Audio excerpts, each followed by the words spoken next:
explore opportunities in the aerospace and defense sector within the business support of the ecosystem and in terms of foreign and international companies. So I want to tell you a little bit about the agenda. First, we will begin with a brief explanation of the EEN Colombia for those who don't know it yet. Then we will give our way to our panelists. We will start with Clement, then we're gonna go with Juanfra, Esperanza, and Rosalia. And at the end, there will be a space for you to ask questions or to make comments to our panelists. So I would like you to remind that the panelists, you have maximum of 10 minutes. And now I want to give the word to Pau, that she's going to explain the EEN. Thank you, Tai. Antes de empezar, I'm going to say that in Spanish because para las personas que quieran activar la traducción simultánea, en la parte inferior hay dos opciones. Van a encontrar 3 puntos que dicen más o more y ahí van a la opción de caption. Y ahí tienen que activar translation o traducción. Just for the ones that want to translate this meeting. Okay, so let me start. I'm going to share my screen. Oh, 1 second, please.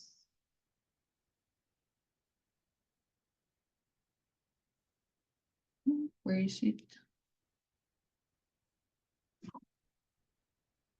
Sorry, I cannot share it. I don't know why.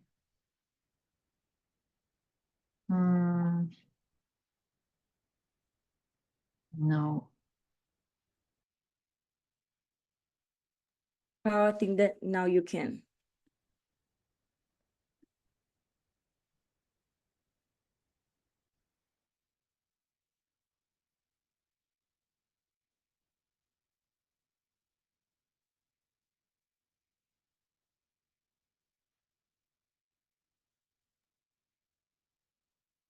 Sorry, give us a minute because Pau is having some technical issues.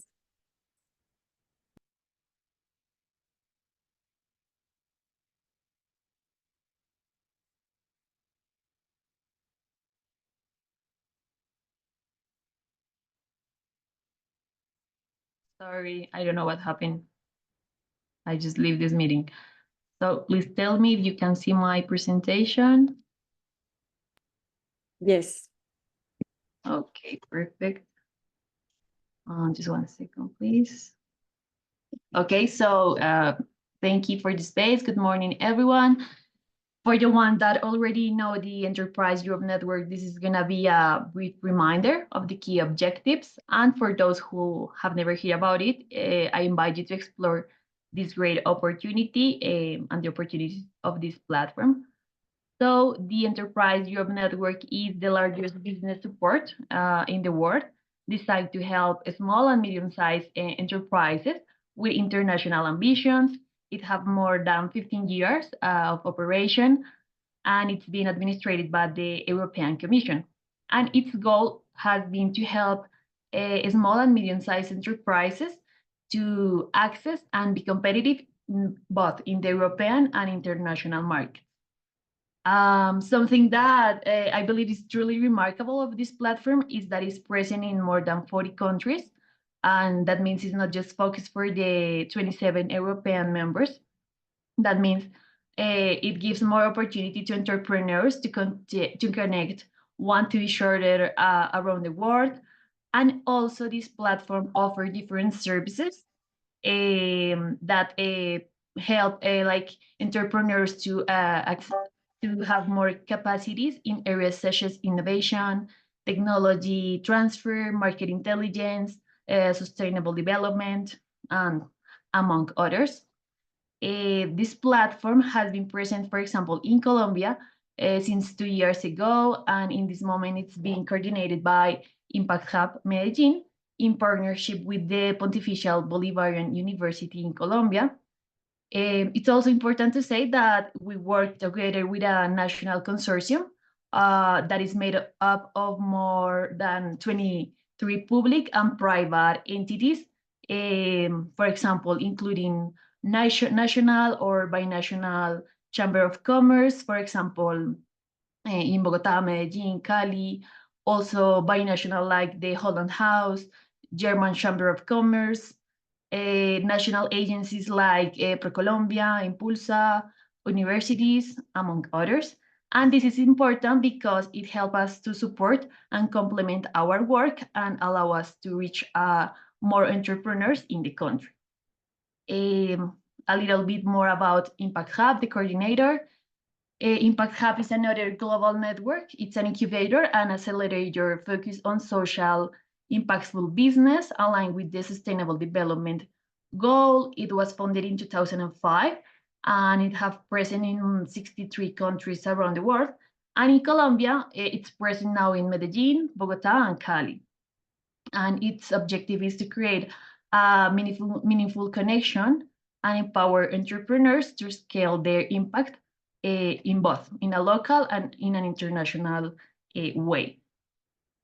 It's also important to say that Enterprise Europe Network in Colombia works closely with the European Union delegation in Colombia, not only aligning our goals, but also helping us to position ourselves in the country. So for those who are interested in starting or advancing your internationalization journey, I encourage you to write us to this email address that is in Spanish, direccion@ncolombia.com, and there we will conducting you for the steps to start your internationalization process through the EM platform. So that's it. Well, something important to say is that we have also developed different programs in terms of internationalization. For example, in this moment, we have an initiative that is called Euroexport Program, and is designed to enhance the export capabilities of Colombian small and medium-sized enterprises and help them to access to European market. We have also developed different international missions through different countries like Switzerland, Holland, Germany, in terms of public health wellness, a multi-sectoral mission in the dairy industry, and among others. So finally, I invite you to scan this QR that is gonna direct you to the private EN WhatsApp group. There you will find different events, training sessions, and also valuable network opportunity for you and your business. So that's all for my side. Thank you. So now we can start with Clement. Yes, in a second I will share his presentation.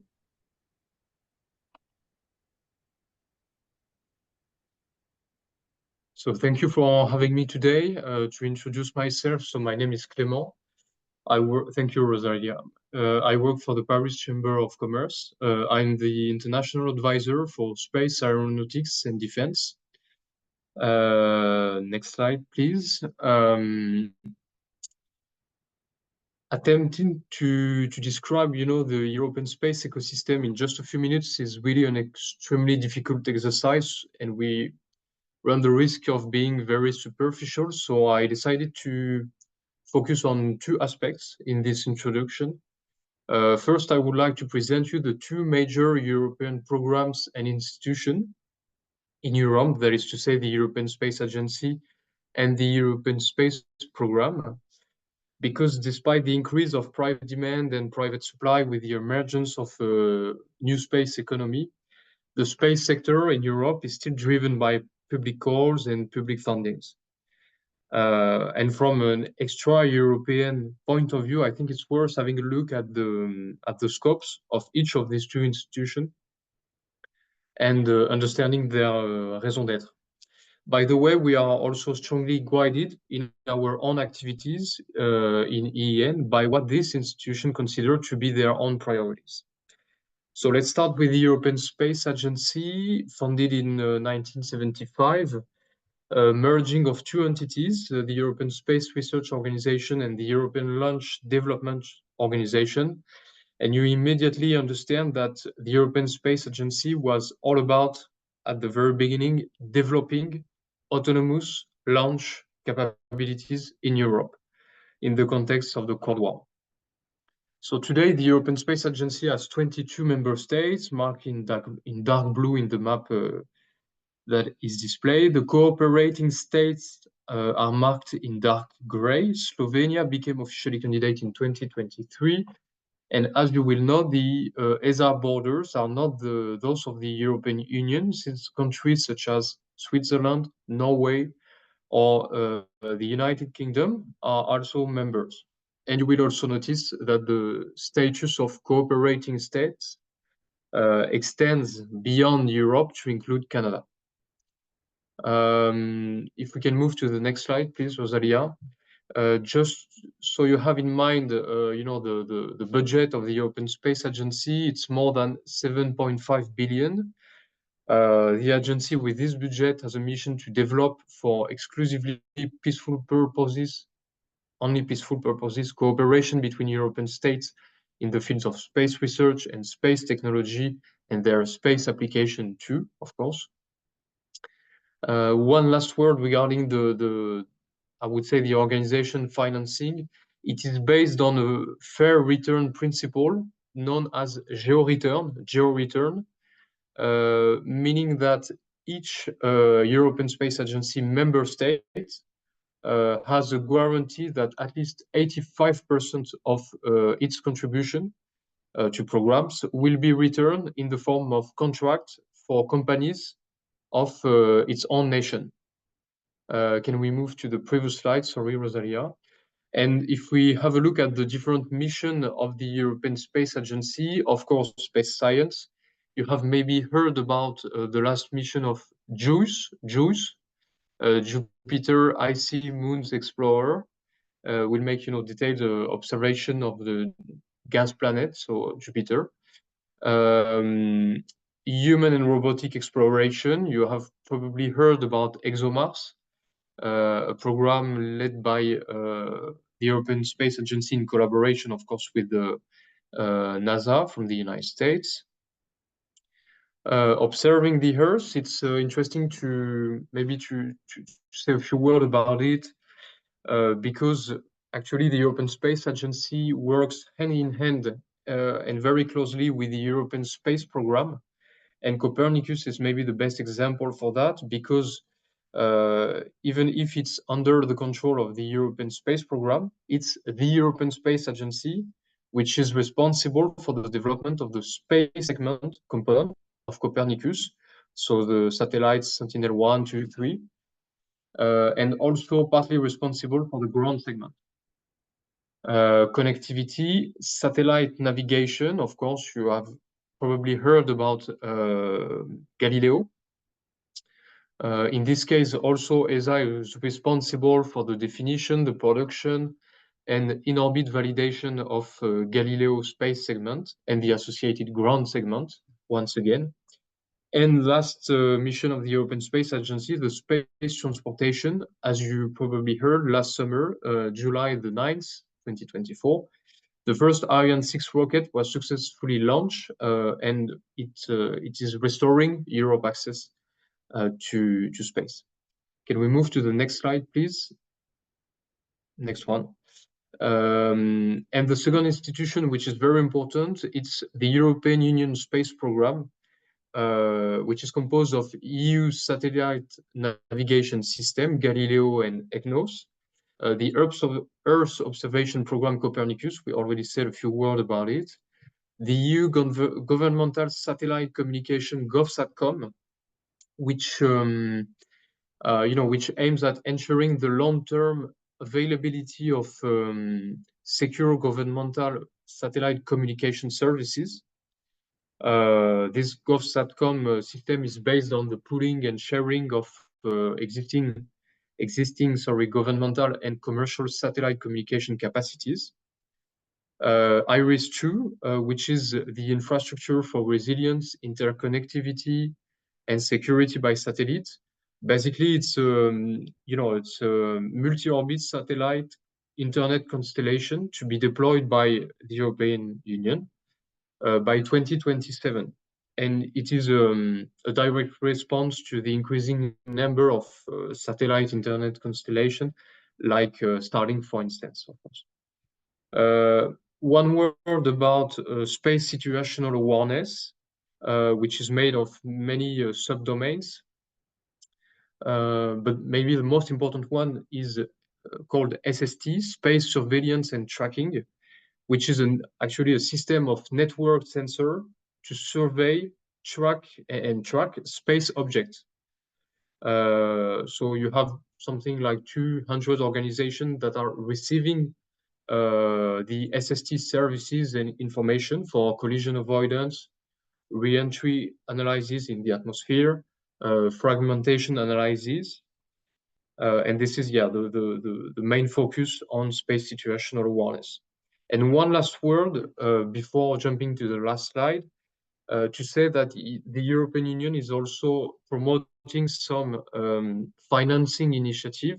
The most important one is Cassini, which is an initiative to support entrepreneurs, startups, SMEs in the space industry through different kind of programs like EU Seeds and Growth Fund, hackathon, mentoring prizes, business accelerators, and stuff like that. Regarding fundamental elements, it's a EU R&D funding mechanism supporting the development of GNSS, enabled chipsets, receivers, and antennas also. So it gives you an overview of what are our two main institutions, what are their priorities, and what they work on, and what we work on as a consequence. If we can jump to the next slide. So the next slide, I have decided, and this will be my conclusion, to focus. You know, I'm not a professor. I'm not gonna pretend to give you an exhaustive overview of all the trends in the space sector. I would like to highlight some trends that our network, our EEN network, has the opportunity to work on through and thanks to the companies and the research institutes we support on a daily basis. So you have probably heard about space as a service, the first one, which is something equivalent to software as a service, actually. It could apply to every single, I would say, part of the space chain value. So it could be ground segment as a service, it could be a satellite as a service, a payload as a service. And this new business model is really made for entities interested in using satellite data for specific areas, for specific domains, but lacking technical expertise, financial means to develop and invest in their own system. So I think about, for instance, some universities, government of space emerging nation, agri-food, insurance, security industry. And for the newcomers in the space activity, it's simpler to use the space as a service than navigating through the complex and technical and regulatory landscape if they have to develop their own space assets. In this respect, we have a very, very mature new space ecosystem in Europe, and I think it could be a great source of collaboration between Colombian companies, Colombian public institutions, and European companies on the other hand. Commercial Earth observation, I'm going to go very quickly on that. Fast-moving innovation in this sector.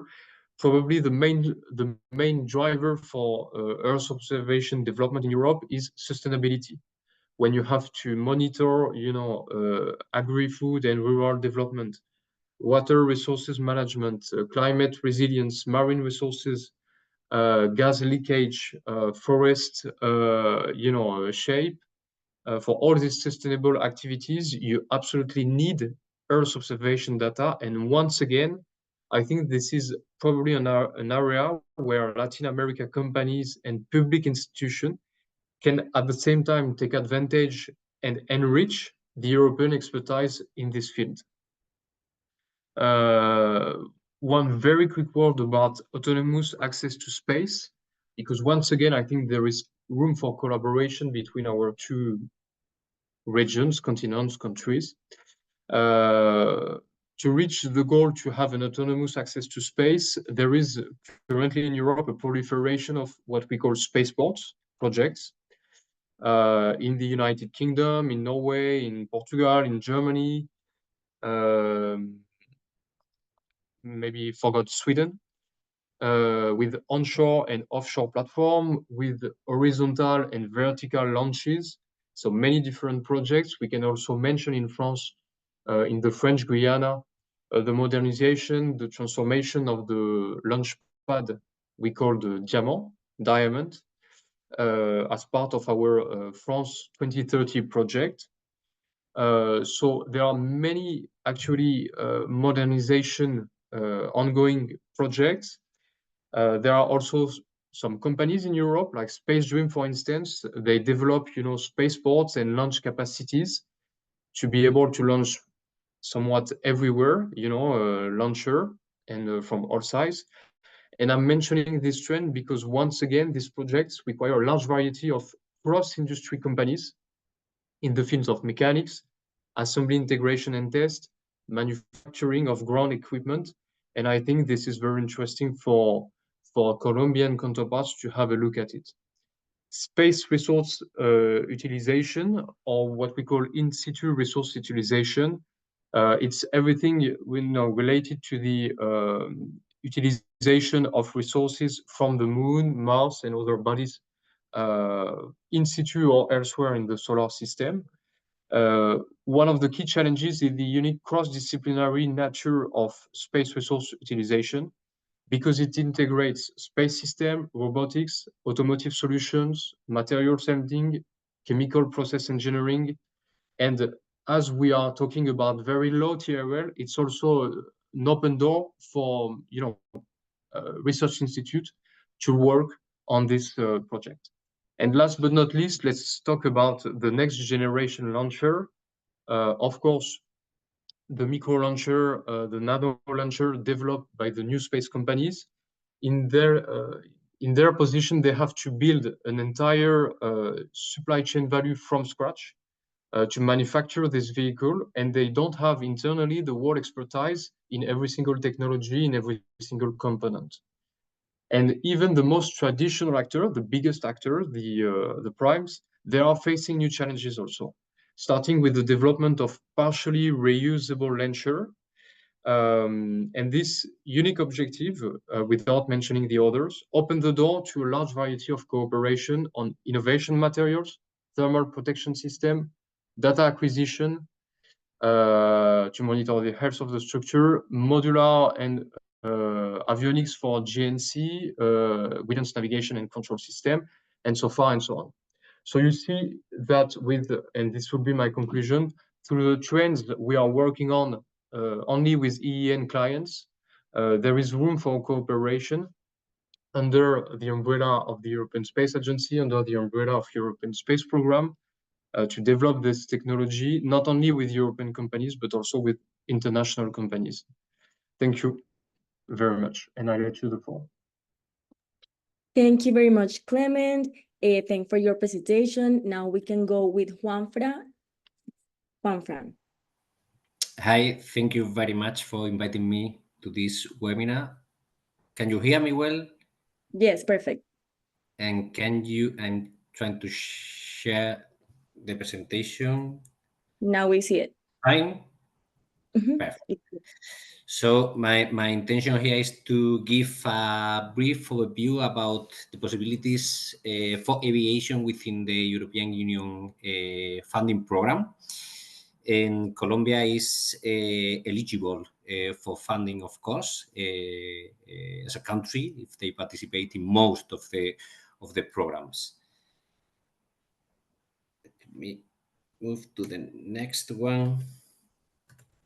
Okay, I'm pretty sure that you know very well Horizon Europe, but just a reminder, this is the European Union funding program for research and innovation, and it's running from 2021 and 2027 with a budget of more than 95 billion euros in current prices. So it is divided in three pillars. It's a three-pillar structure. The first pillar, pillar one, it's called excellence science that aims to increase the European Union's global scientific competitiveness. It's focused on basic research for all technologies and areas. Pillar 3, it's called Innovative Europe, that aims to make Europe a front runner in market creating innovation via the European Innovation Council. For example, it's mainly supporting SMEs, but not only in innovation projects. And Pillar 2, global challenges and European industrial competitiveness. In this case, it supports research relating the societal challenges, and it tries to reinforce technological and industrial capacities through several clusters. So it's structured in clusters. One of them is cluster 5, which is called climate, energy, and mobility. And nearly all the budget for aviation project will be found there.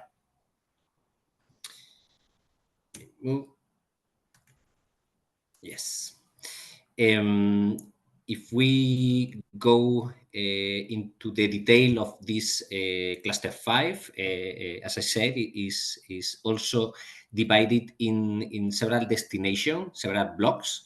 The first one is climate science, the second one cross-cutting solutions, the third one energy supply, fourth one energy demand, and we have the fifth one, which is clean and competitive solutions for all transport modes, and the sixth one is transport and smart mobility services. So we can find opportunities for funding for aviation and also for mobility, because both of them are focused on that, in destinations 5 and 6. Let me explain a little bit about what can we find there. Destination 5, as I said, it is clean and competitive solutions for all transport modes, and it also divided in 4 areas. The first one is zero emissions road transport. The main aim is to accelerate the development and deployment of zero tailpipe emission road transport, and it of course includes pollutant emission reductions, cleaner air, reduced noise or accessibility. The third one is waterborne. It's similar to the previous one, but focused on waterborne and trying to demonstrate by 2030 the deployable solutions needed for all main types of waterborne transport to become, of course, net zero emission by 2050, which is the final objectives of every of the mobility modes, and also for nearly all sectors in Horizon Europe. The fourth area, as you see there, it's horizontal to all transport modes, and it's focused on the impact of transport on environment and human health also. And finally, the second one is the one that it's focused on aviation. So part of this of the total aviation budget in Horizon Europe will be found here, mainly for low TRL technologies, for collaborative aviation research and innovation that focuses on transformative technologies mainly also pre-competitive research for future development, but sometimes we can find there some validation and integration activities.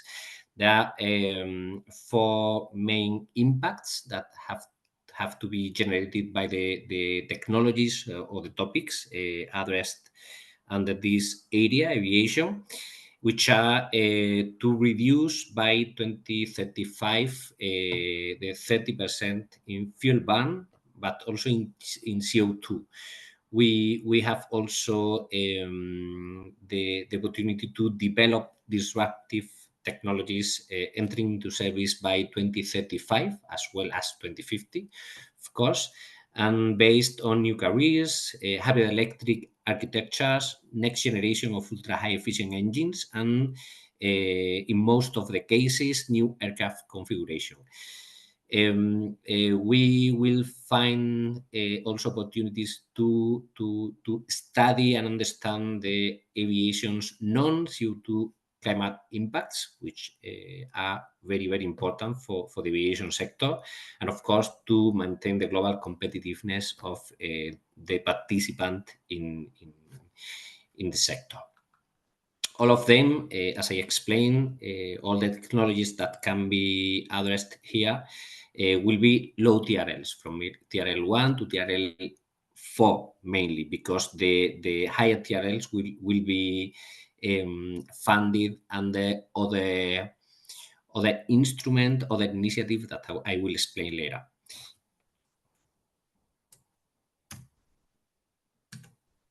Destination 6, it's, as I said, safe, resilient transport and smart mobility services for passengers and goods. It is divided in this case in 3 areas. The first one is connected, cooperative and automated mobility. It is only focused on surface transport, so nothing for aviation in this case.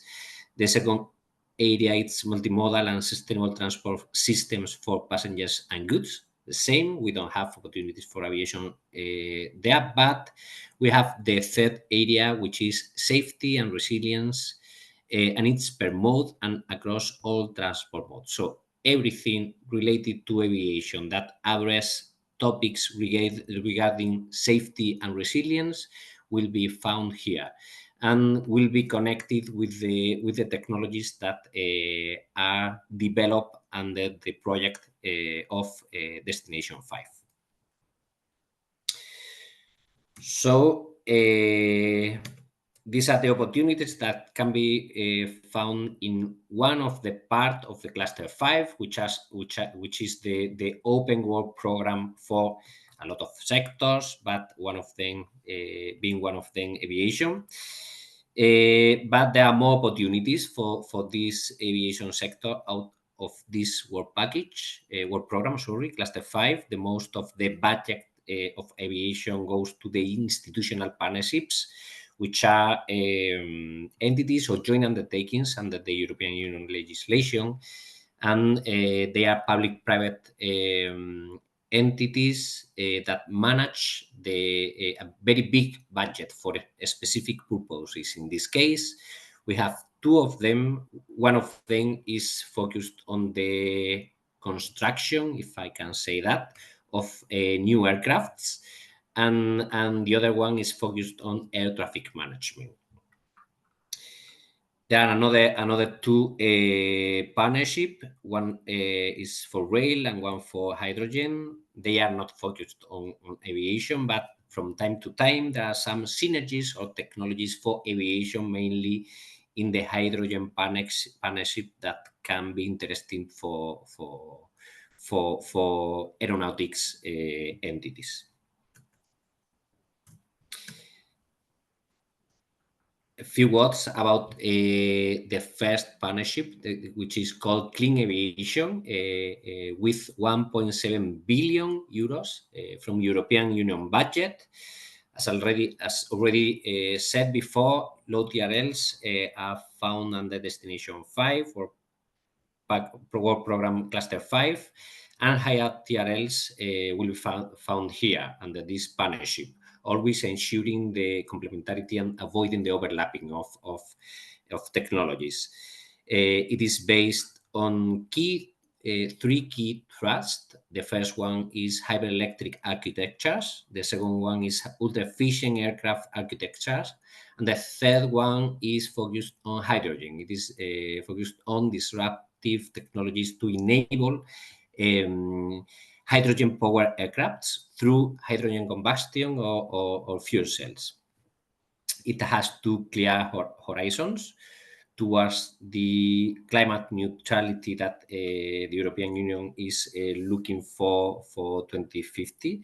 So they need to demonstrate and introduce low emission aircraft concepts, exploiting the results of the projects by 2030. And the second horizon by 2050 is the climate neutral aviation, by exploring future technologies mature beyond this phase that are being developed under Horizon Europe. and there will be all these technologies will be demonstrated in two pivotal aircraft concepts. One of them is the ultra efficient short medium range aircraft, and the second one will be the hybrid electric regional and short range aircraft.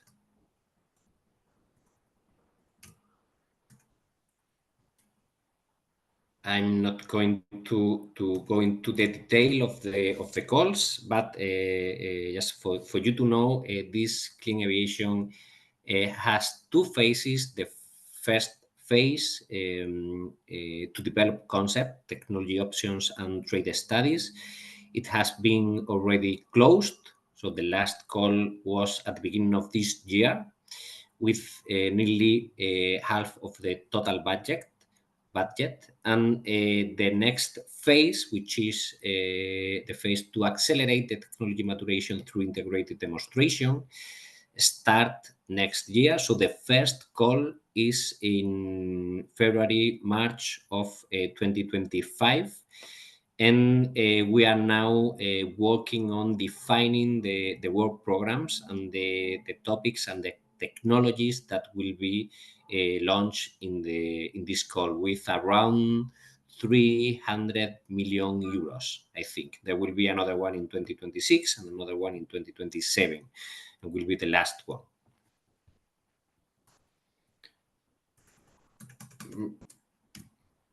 The second partnership is CESAR. It's, as I said, focused on air traffic management, in this case, integrated air traffic management, with 0.5 billion euros European Union budget and 0.5 from Eurocontrol.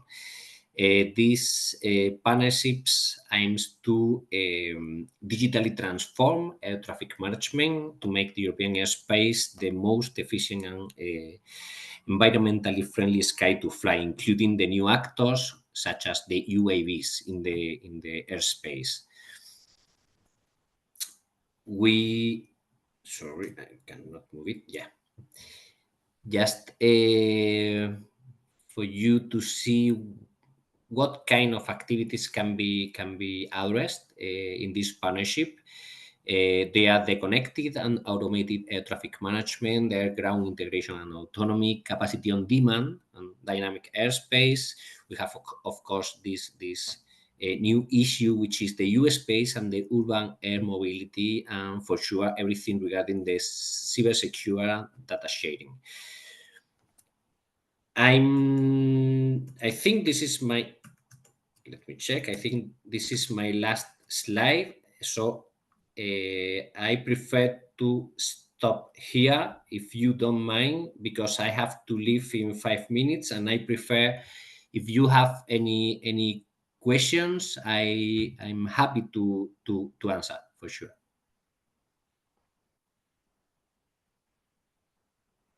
Thank you, Juan Francisco. I don't know if the assistant have any question for him.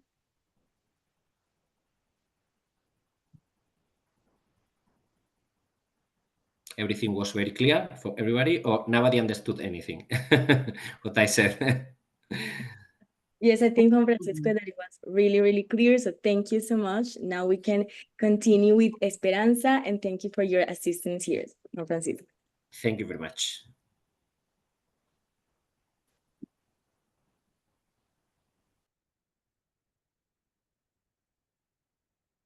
Esperanza, if you want, we can continue with you. Ok. Voy a poner la presentación. Perfecto. No sé si la estáis viendo. Sí, ahí la vemos súper.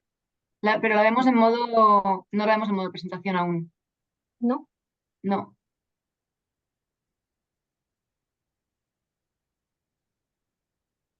A ver. ¿Ahora? No, aún no. Y abajo al lado para ampliar pantalla le das en ese botón. Ujú. Pero aún no lo abro. Sí, a mí me está saliendo. Y es que a veces se queda pillado y no sale en modo presentación. Pues si quieres puedes empezar mientras. Vale. Bueno, yo os voy a hablar de las oportunidades de colaboración para las empresas colombianas que estáis viéndonos en Europa a través de programas tecnológicos y de misiones empresariales. Me llamo Esperanza Martín y trabajo en CEDETI en el Departamento de Acción Tecnológica Exterior y en concreto coordino el área de colaboración tecnológica con los países de la TAM Norte, entre los que está incluido Colombia. Entonces, la presentación, ¿veis el cambio de hoja? No, tampoco ¿has pasado? No se está viendo Sí, entonces. sí. A ver si no, intento yo poner tu presentación. Venga, pues si no, la intentas poner tú y Ahora sí se pasó. vaya, hombre, Va, ahora que lo he cerrado, vaya cerrando. Vale. Bueno, en principio, primero os voy a hacer una introducción a lo que es el organismo donde yo trabajo para que veáis un poco el apoyo que da tanto en programas europeos como en programas específicos nuestros de CEDETI de colaboración con Colombia. Os voy a presentar un poco los servicios de apoyo que tenemos y luego después os hablaré un poco de los programas internacionales en los que específicamente tenemos colaboración tecnológica abierta con Colombia. Haré la presentación de uno que es un programa financiado por la Unión Europea, que es InnoWide, y dos programas que financiamos nosotros desde CEDETI. Por último, comentaré alguna otra cosa que hacemos un poco para fomentar la colaboración, como son las misiones empresariales o diálogos de innovación, y luego os dejaré los contactos. Acabo de pasar hoja. CEDETI es el Centro para el Desarrollo Tecnológico y la Innovación. Es una entidad pública que depende del Ministerio de Ciencia, Innovación y Universidades y tenemos ya una trayectoria de casi 50 años desde que se abrió. Nosotros lo que tratamos de hacer es a las empresas españolas reforzar el nivel tecnológico que tienen y, por supuesto, como participante en un departamento internacional, la colaboración internacional es prioritaria para nosotros. Tenemos oficinas centrales, nuestras oficinas están en Madrid. En el último tercio de vida de CEDETI, os puedo decir que, bueno, en los últimos 10 años CEDETI ha aumentado un tercio sus empleados. Actualmente somos alrededor de 350 empleados. Tenemos 10 oficinas internacionales que están repartidas por el resto del mundo y desde esas 10 oficinas coordinamos la colaboración con más de 50 países. Y también cooperamos con las agencias regionales españolas. Nosotros lo que tratamos de hacer es que aquellas españolas que tienen tecnologías propias que refuercen la competitividad y su posicionamiento en territorio internacional. Para ello lo que hacemos es incrementar y dinamizar la cooperación tecnológica. ¿Y cómo lo hacemos? Pues lo hacemos gracias al despliegue internacional de empresas tecnológicas que son esencialmente pymes. Detectamos nuevas oportunidades de mercado internacional también para las empresas. A ver qué sigue. Dime, Esperanza, te la tengo yo, o sea, dime cuándo quieres que pase. Sí, ¿la tienes tú? Ah, no estoy pasando yo. Sí, Pues no. punto 2, servicios de apoyo. Sí, es que no se te pasaba, la conecto, dale. Vale, Ya. vale. Los servicios de apoyo que tenemos como Oficina Nacional de Proyectos, lo primero que hacemos es que os podemos ayudar cuando tenéis un proyecto de colaboración internacional, tanto de Colombia para Europa como empresa española que busque en Colombia, os podemos ayudar con las búsquedas de socios. Vamos a identificar oportunidades y eventos a nivel tanto lo que ocurre en Colombia como a nivel europeo y español. Y luego, además, si tenéis una propuesta de colaboración internacional, os vamos a asesorar para la preparación de esta propuesta para la hora de presentarla a cualquiera de los programas. Vamos a identificar con vosotros las particularidades de cada programa. ¿Qué quiere decir? Que si vosotros con vuestra propuesta tenéis dudas de a qué programa de financiación o de apoyo podríais presentarla, vamos a revisarla con vosotros y os diremos, dependiendo de las características de la propuesta, cuál es el que mejor os podría venir. Además, tenemos una red exterior CEDETI, la que os comentaba antes, tenemos 10 personas que están fuera y que nos sirve para que de alguna manera nos cuenten de primera mano la realidad en cada uno de los países de los que llevan. En el caso de Colombia, tenemos un delegado exterior que vive a caballo entre México y Colombia y bueno, es la persona con la que yo colaboro estrechamente y que realmente es la que identifica las oportunidades tecnológicas en Colombia, de las disponibilidades de recursos financieros, por nivel largo, etcétera. Luego, aparte, para programas específicos de CEDETI o programas que tienen gestión descentralizada, contamos con herramientas de financiación que creemos que son buenas para las empresas españolas, que además las ofrecen deducciones fiscales. Hacemos también lo que es, una vez que entran las propuestas en los programas que son específicos de CEDETI o que tenemos nosotros que evaluar, revisamos lo que es la adecuación y la elegibilidad internacional de las propuestas, evaluamos los proyectos, hacemos el seguimiento de los proyectos y hacemos el cierre. Os voy a comentar ahora algo que creo que puede ser interesante, porque son los programas que tenemos de colaboración en los que hemos identificado que puede participar Colombia junto con España o algún país europeo. El primero que tenemos va a ser InnoWide, que es un programa que está financiado por la Unión Europea. Y luego tenemos otros programas internacionales como puede ser el programa unilateral, que está financiado por CEDETI, o la iniciativa Eureka, que es una iniciativa de CITES.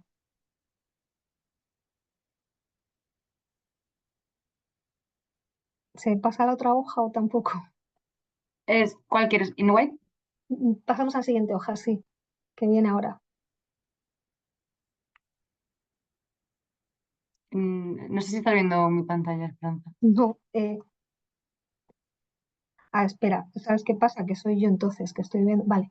Dentro, aquí lo que vemos son los programas internacionales para América. Entonces, concretamente nos vamos a centrar en los tres que hay en medio, que es el unilateral, Eureka y InnoWide, que son los que aplican en Colombia. Vamos a empezar por InnoWide. InnoWide está cofinanciado por Horizonte Europa. En él participan pymes innovadoras en cooperación internacional. Y una de las cosas que tiene este programa es que la evaluación es centralizada y es competitiva. ¿Qué quiere decir esto? Que no solamente pasan los proyectos que sean buenos, sino que hay un corte en la evaluación. Hay una bolsa de dinero puesta a disposición. En los proyectos se hace un ranking, con los proyectos mejor evaluados se va haciendo un ranking y van obteniendo la financiación hasta que se acaba esa bolsa. Y ahí es donde queda el corte de la financiación. Las cifras grandes que tenemos en InnoWide, pues estas cifras son para el año 2023, pero son las mismas que se prevén en el 2024. De hecho, el presupuesto es de 4.200 millones de euros de presupuesto. Tenemos 70 proyectos de viabilidad de mercado que se van a financiar y se esperan financiar en 2024. 70 se financiaron en 2023 y se espera que para 2024 también sean esa cifra.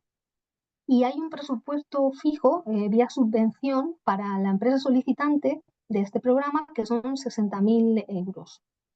Los proyectos que se esperan financiar durante el proceso, durante toda la longevidad de este programa, son 400. InnoWide es, como os decía, un programa financiado por la Unión Europea que en su recorrido tiene de presupuesto 25 millones de euros y que realmente se trata, son proyectos de acciones de viabilidad en terceros países. Lo traducimos, son acciones de viabilidad en Colombia. Sería el caso que nos ocupa ahora.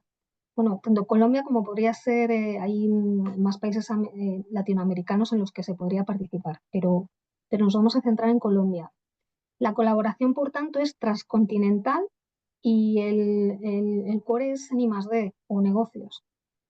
Este tipo de programas los va a desarrollar o los va a solicitar una pyme innovadora. Esta pyme innovadora es una pyme que va a ser una pyme europea o de un país asociado y va a estar en cooperación con un subcontratista, una empresa subcontratada en país de destino de la actuación. Lo volvemos a poner en términos para que lo entendamos.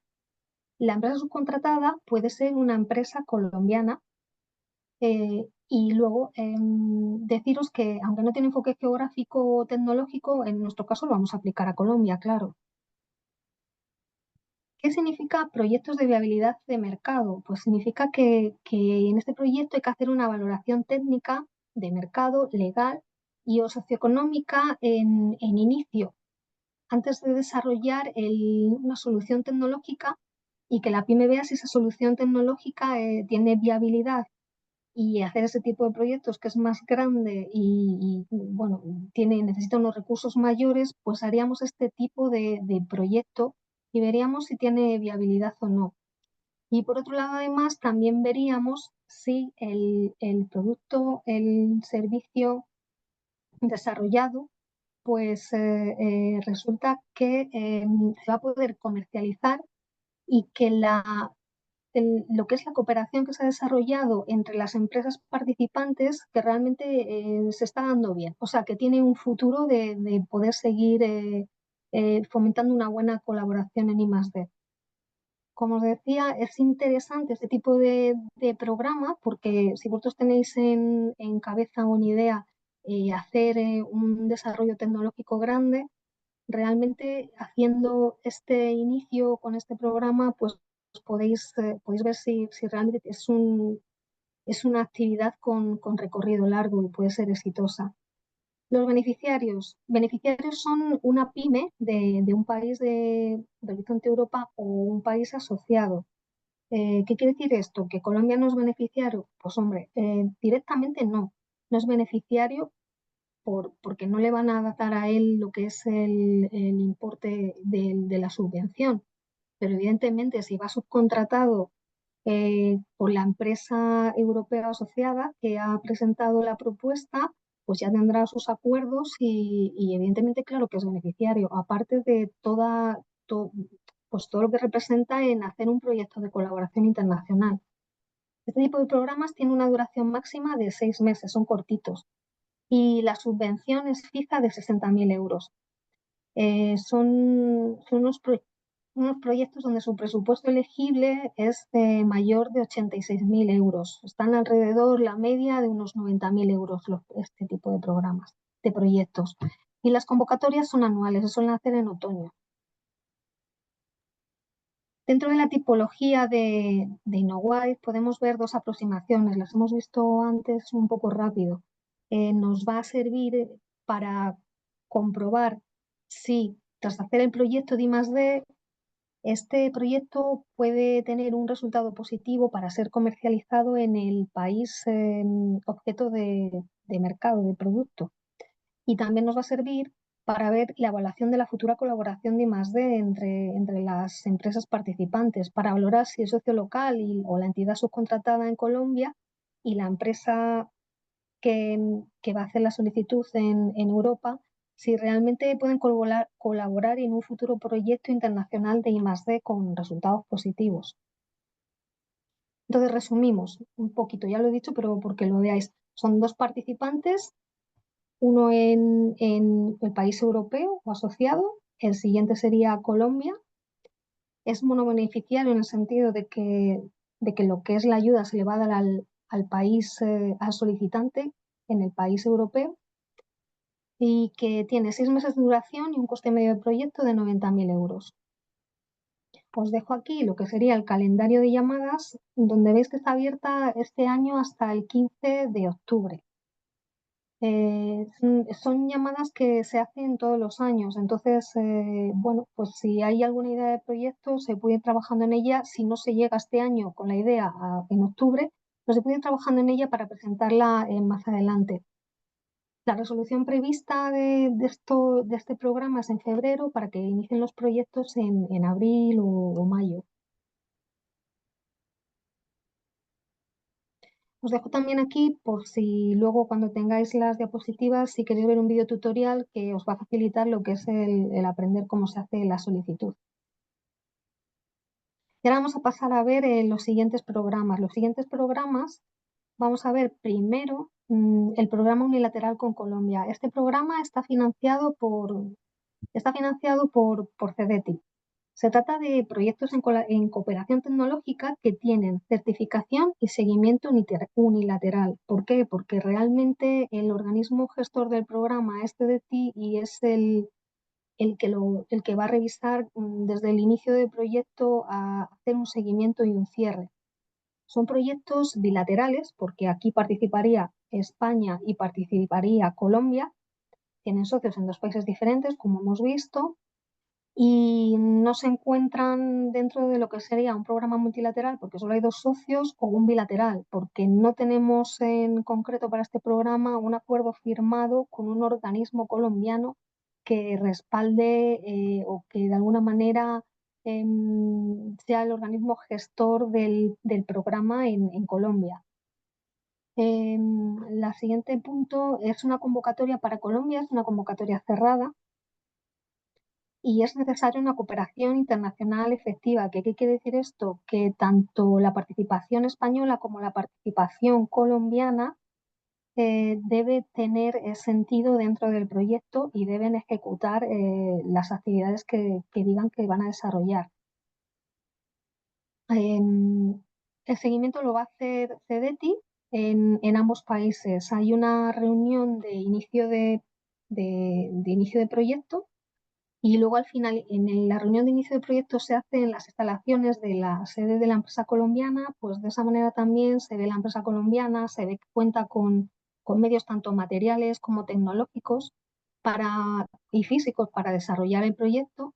Y luego al finalizar el proyecto se vuelve a visitar la empresa colombiana para ver que sí que se ha finalizado también allí correctamente y se ha hecho lo que en principio se decía que se iba a hacer. En España se hace un seguimiento muy detallado de la empresa que participa en España.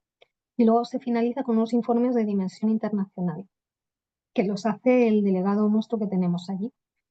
El calendario de fechas, por si os interesara este programa y lo veis interesante y quisierais participar, en este año están cerradas, pero todos los años tenemos 2 cortes. Una suele ser en abril y la otra se suele cerrar en septiembre. No obstante, si hay alguna idea de proyecto o algún proyecto ya bastante conformado y maduro, si lo queréis presentar, os podéis poner en contacto con nosotros y vemos si se puede presentar antes o cómo haríamos. El organismo gestor, como he dicho, es CDT. Y bueno, vamos a pasar al siguiente. La siguiente iniciativa donde se puede colaborar en proyectos de colaboración tecnológica de España-Colombia es la iniciativa Iberbeca. Es una iniciativa que está formada o pueden participar en ella los 21 países que participan en el programa CITED de Iberoamérica. Entre estos países está Colombia, evidentemente. Entonces, os puedo decir que cada país tiene su organismo gestor internacional. En España somos CDT y en Colombia es Conciencias. Los beneficiarios son empresas. Las empresas pueden subcontratar a otras empresas para hacer el proyecto, a universidades, a centros de investigación. La duración de este tipo de proyectos es de 1 a 2 años. Y las condiciones de ayuda en los países no están estandarizadas. ¿Qué quiere decir? Que la financiación que se pueda dar a lo mejor a las empresas en España no es la misma financiación que se da en otras empresas de otros países, porque cada país tiene sus propias reglas de ayudas e incluso de participación. Las de participación suelen ser muy estables y homogéneas en todos los países, pero las ayudas sí que además varían en el tiempo. Nosotros, por ejemplo, en este último año hemos hecho una modificación a las ayudas que estábamos dando a las empresas españolas. Entonces, para participar en este programa habría que preguntar al LOGI del país en concreto. En Colombia habría que preguntar a Conciencias cómo en este momento, porque no es foto fija, en este momento están las ayudas y las condiciones de participación. Y bueno, la convocatoria es abierta durante todo el año. Si pasamos al calendario de llamadas, he dicho, es ventana abierta para entregar solicitudes durante todo el año. La gestión es continua todo el año y en cualquier sector tecnológico. La gestión y la financiación es descentralizada, como he dicho, y en España tenemos ayudas parcialmente reembolsables para las empresas españolas. organismo gestor en España CDTI y gestor en Colombia Conciencias.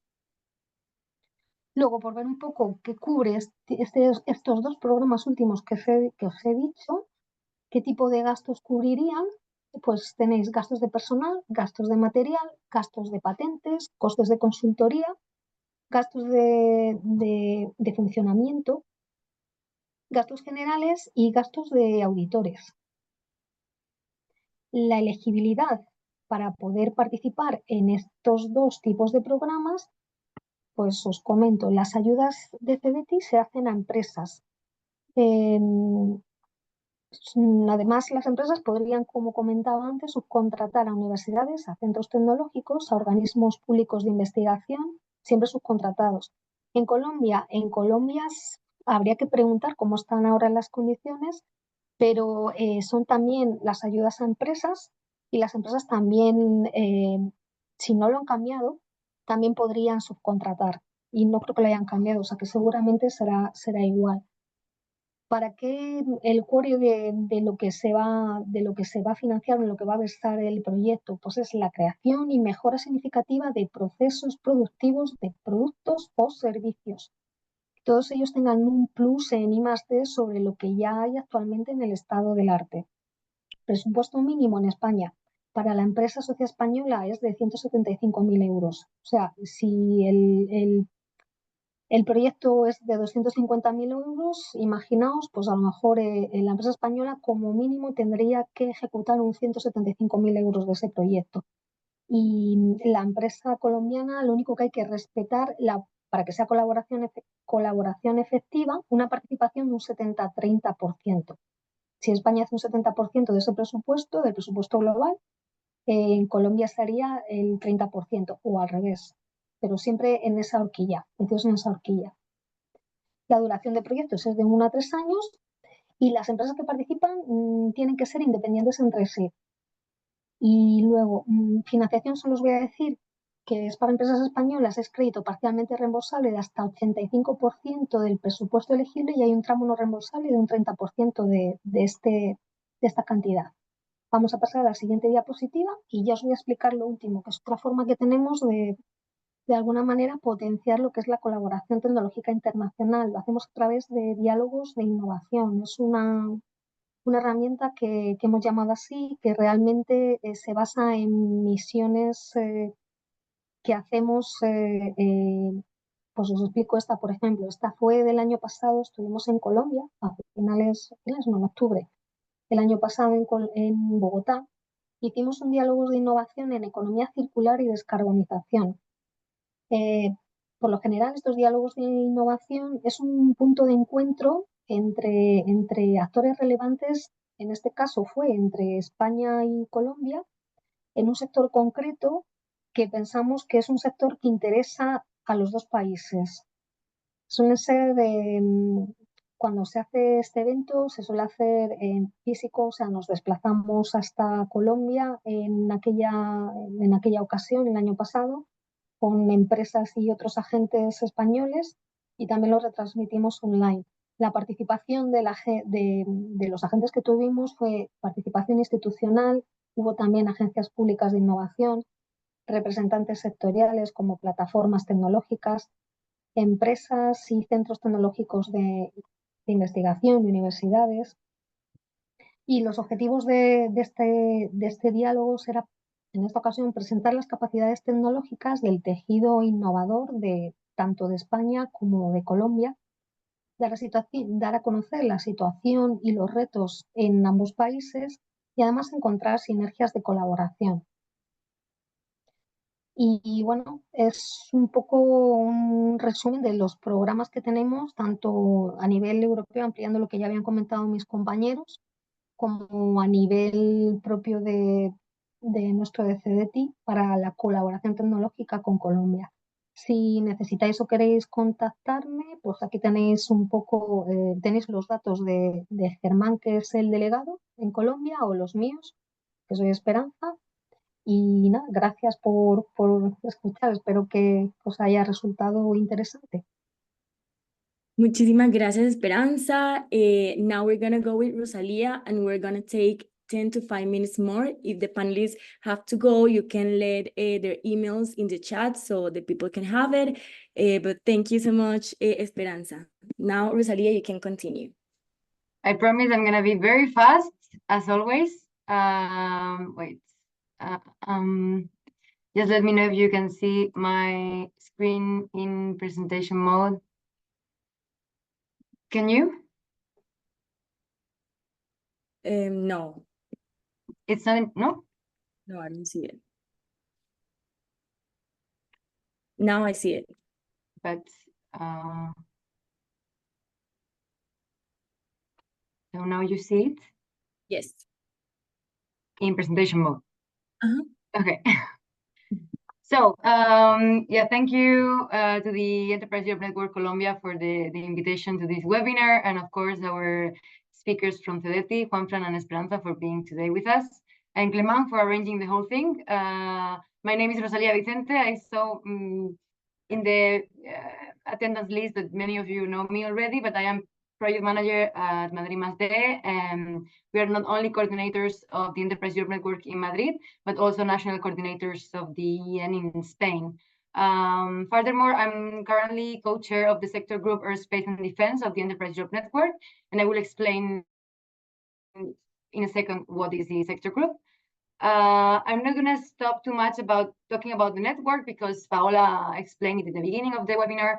But as you know, the EN is the largest network to support the internationalization of SMEs. We are in constant growth, and as you can see, Colombia is now one of our international network partners under the coordination of Impact Hub Colombia. And thanks to this representation, Colombian companies can also access the services of the network in Europe. So for the sector groups, I promised I would explain. We are groups of Enterprise Europe Network advisors or experts working in specific fields with companies and other relevant agents such as clusters, universities, research centers in those specific sectors. Currently, we have 15 sector groups in the Enterprise Europe Network, and they are linked to the European Union industrial ecosystems. We are currently working in the Aerospace and Defense one, and the idea is to work with all these actors I mentioned that are working in the field of aeronautics, space, both upstream and downstream applications, security topics, and some defense-related technologies, including dual-use application.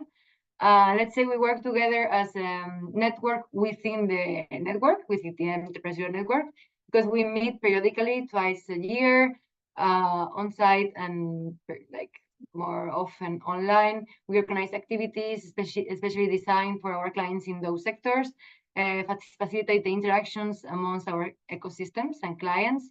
And we also identify the most relevant technologies within our environment and share it with our colleagues and clients. For the sector group Aerospace and Defense, this is the current composition. As you can see, we have representation in more than 20 member states. We are 40 highly active members, but we have more registered experts. Some of the most active countries, let's say, are like Spain, France, Germany, the Netherlands, Italy. We have also Greece, the UK. So if you have interest in accessing or finding partners in any of these countries, we have direct access to Enterprise Europe Network advisors working in the field in the country. So our services or the focus we have currently, we are always structured alongside one main goal, which is the internationalization of our companies, but we work alongside three main pillars. It's promoting EU-funded programs for research and development projects. Some of the examples are the ones that Clement explained in the beginning, Juanfran and Esperanza also, so we cover all of them. We also facilitate these kind of business, technology, and research and development cooperations or collaborations across Europe and beyond. And we also support overcoming barriers for accessing new markets. When we are talking about the promotion of European opportunities in terms of EU funds, what we do is basically support our clients in identifying or mapping all the relevant costs that are existing for the purpose of the project, and support them in selecting which ones are the most adequate for their interest, analyze the project idea, see if the idea is fit for a specific goal for proposals, and support them in the preparation of the proposal itself. We are covering, I included in the top of the slide, some of the programs we are currently working with. Eureka, we cover Eurostars, InnoWide, we work with Horizon Europe, but also with the European Defense Fund, with the ESA programs, and now with the NATO programs. So any interest you might have in those programs, we can reach your EEN advisors. Even if you don't have like a sector group representative in Colombia, they will refer to us and we will try to support you in this activity. I try to illustrate some examples of collaboration in the framework of these programs between the European Union and Colombia, and just like a couple of hours ago. So I found one recent InnoWide project that was funded in the first call. It's not specifically in the field of aerospace, but it's for smart beach monitoring between a Spanish and a Colombian company, and they already implemented the project successfully. And then in the framework of Horizon Europe, I selected 2 of them that are starting this it's not 24, it's 2024. Sorry, that's a typo. DINOSAR is a 3-year project mainly aimed at developing Copernicus-based algorithms to support smart farming. And the Comunidad project is for use of the combined EGNSS and Copernicus-related platform, both in Chile and Colombia, both for the development of agriculture, forestry, and rural development activities. So these are examples of how Colombian entities can collaborate with not only like Spanish, as Esperanza mentioned, but also European entities. Second of our activities we are having in the Enterprise Europe Network is the International Partner Search. We have specific instruments for that normally are in addition to the ones that national contact points or national agencies are offering to the interested companies. First of them is the EN marketplace. I'm not going to talk too much about this, but we have an official marketplace where we can match offers and requests of business partners, technologies, and research and development requests for specific projects. We manage as Enterprise Europe Network advisors the expressions of interest, and we filter them to make sure that they are relevant for your interest. We also organize matchmaking events, normally in the framework of big international conference, and we offer the opportunity for clients to participate for free, either online and on-site, and have 20, 30 minutes meetings with counterparts that might be future or potential collaborators. We are present in many of the main events across Europe. I am highlighting 2 of the ones that we are organizing right now for the upcoming months. First of them is the dual use technologies, the space economy, that our colleagues from the Enterprise Europe Network in Andalusia are organizing for the end of October. It's going to be 29th of October. It's a conference on site with major actors in the field of space. But on the 30th and 31st of October, there will be an online B2Match session that you can register to and participate and find potential partners in the field of space. And then the big event we're organizing by the end of this year is the Space Tech Expo brokerage event. It's not open for registration yet, but it will be open on the 30th of this month of September.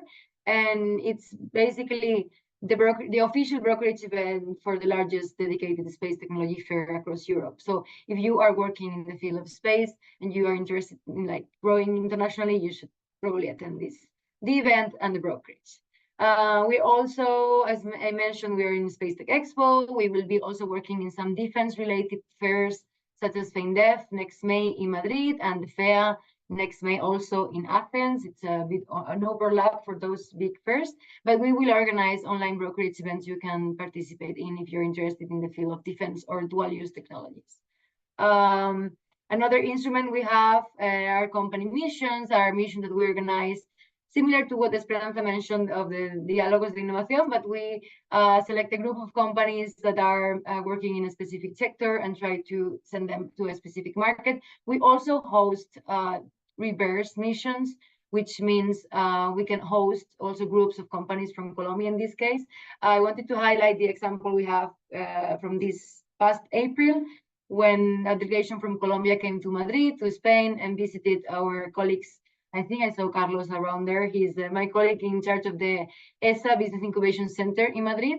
So it is an example of some kinds of activities we can do in the framework of the EN.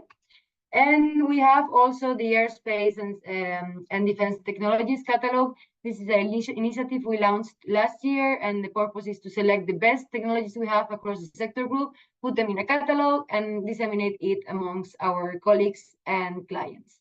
I think the idea for today was for Clement to share some of these technologies from the catalog, but I don't know, we have a lot of time, so just colleagues from Impact Hub, let us know if we can do something. Thank you, Rosia. Thank you, Juan Fernando Reyes, Clement, and Esperanza Martin. I know that this is a very valuable information. I believe that all the participants live with many important ideas and information that they can apply. As I said before, we will appreciate if you, the panelists, could share their emails, your emails with us via chat, so the assistants can have it. And in the meantime, in the last few minutes, I would like to hear any questions or comments that you assistants have here for our panelists.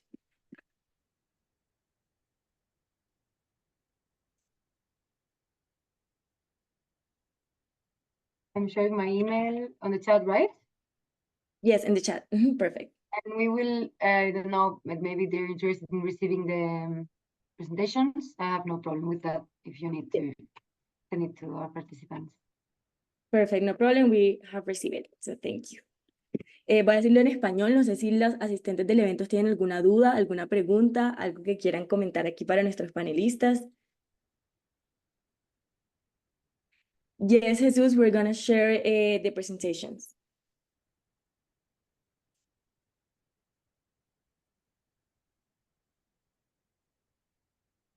Si quieren, pueden hacer las preguntas también en español, no hay ningún problema.